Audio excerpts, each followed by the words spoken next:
I'm Curtin Davina speaking for Stephen Petite. Madden NFL 21 is a tale of two games, really. It introduces the Yard, the best new Madden game mode in more than a decade, situating itself nicely alongside the breezy and fun Superstar KO mode that arrived last year. But outside of these exciting inclusions that are well suited for short sessions, Madden NFL 21 feels all too familiar, even for an annual sports sim. Deep for Thomas. Looking for Thomas. He's got it. Touchdown, New Orleans. Michael Thomas. The tentpole modes that require a deep investment haven't received meaningful updates, and the on-the-field gameplay doesn't do much to move the series forward and is hampered by surprising technical issues. EA Sports has done well as of late with recognizing that not every player wants to sink a dizzying number of hours into franchise or ultimate team. With Madden NFL 20, EA added Superstar KO, a sudden death overtime mode where each player gets one possession. It returns in Madden NFL 21, largely unchanged, retaining its excellent high-stakes matches. With Madden NFL 21, EA has added a second casual mode that is even better than Superstar KO. The Yard is easily the most over-the-top mode to ever appear in Madden. Inspired by backyard football, teams of 6 compete on an 80-yard field, getting 3 possessions each to try and score. You can play against the computer, team up with 1 or 2 friends, or see how you stack up online against other players. While it doesn't feature NFL Blitz-esque hits, you can get really imaginative with stripped-down playbooks. You're allowed to throw unlimited forward passes behind the line of scrimmage, and many of the plays are set up to encourage this. Adding to this mechanic is the ability to snap the ball to any of your teammates. The Yard hinges on extravagant plays as it requires you to move the ball 20 yards for a first down. Due to the limited number of blockers, there's a delay before the defense can pass the line of scrimmage. After scoring a touchdown, you can choose to go for a 1, 2, or 3-point conversions, which require you to score from different yard lines. There's a risk-reward element in play here, as you can lose by a decent margin even if you score 3 touchdowns. Bonus points are rewarded for passing the ball multiple times on a scoring play. The basic setup and chaotic variables in play create some of the most thrilling Madden moments I've ever experienced, and games typically only last around 20 minutes or less. It's both brief and delightful, making it the antithesis of Madden's long-running Ultimate Team mode. Unfortunately, Madden NFL 21 begins to show its blemishes in the familiar modes. Franchise, once again, hasn't received any noticeable improvements. It still gives you the opportunity to manage every aspect of your team over the course of many NFL seasons, but it's essentially the same loop that's been in place for the past few years, giving little reason to upgrade if you primarily play franchise.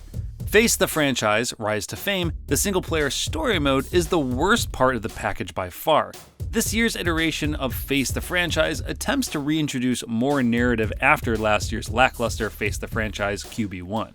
It doesn't work at all. Rise to Fame is set up as flashbacks told to a reporter back at the high school where your legendary journey began. Was out with food poisoning. I told them not to order sushi on a Monday. Everyone knows that's the leftovers from the weekend. Of course, there's a stereotypical brash starting QB named Tommy who gives you a hard time. Quickly, it's revealed that the starter has a health condition that he's been hiding, which thrusts you into the limelight in the second half of a game. After playing a few games in high school, you pick to play in one of 10 NCAA programs, and your rival turned wide receiver joins you.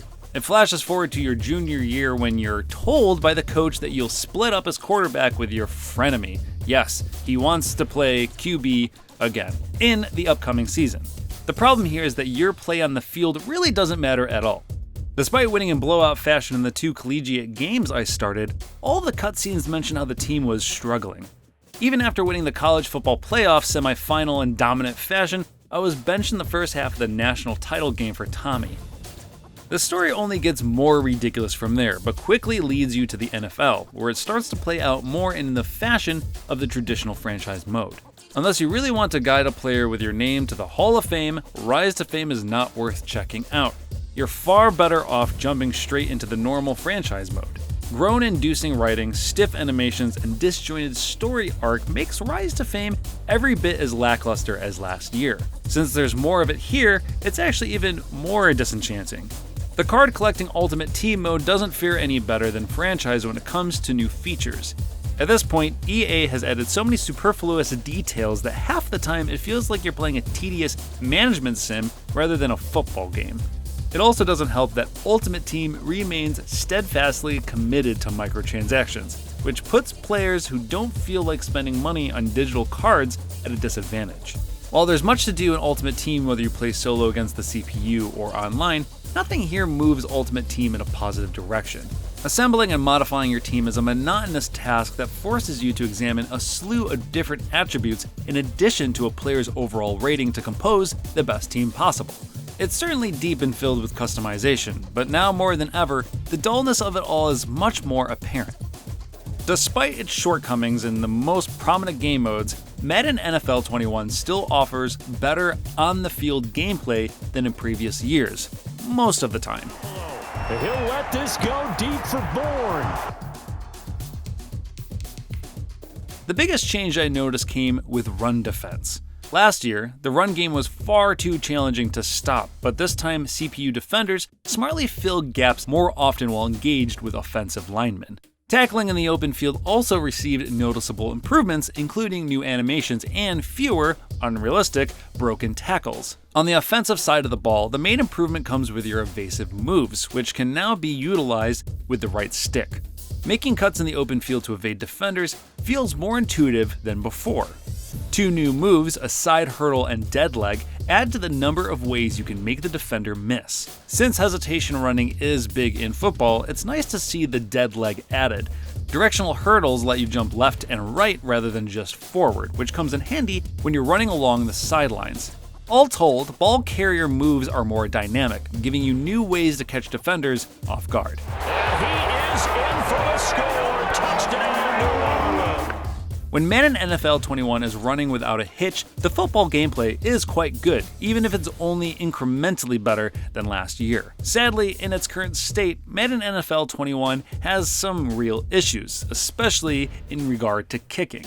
On more than half of my kickoffs, field goals, and punts, there was some fairly extreme lag with the kicking meter, which led to laughably errant kicks. More than usual, receivers simply do not turn back to look at the ball at all, even when it hits them directly in the back of the head. There are also bigger picture issues with the overall experience. Sometimes the field didn't fully render, forcing me to quit and reload.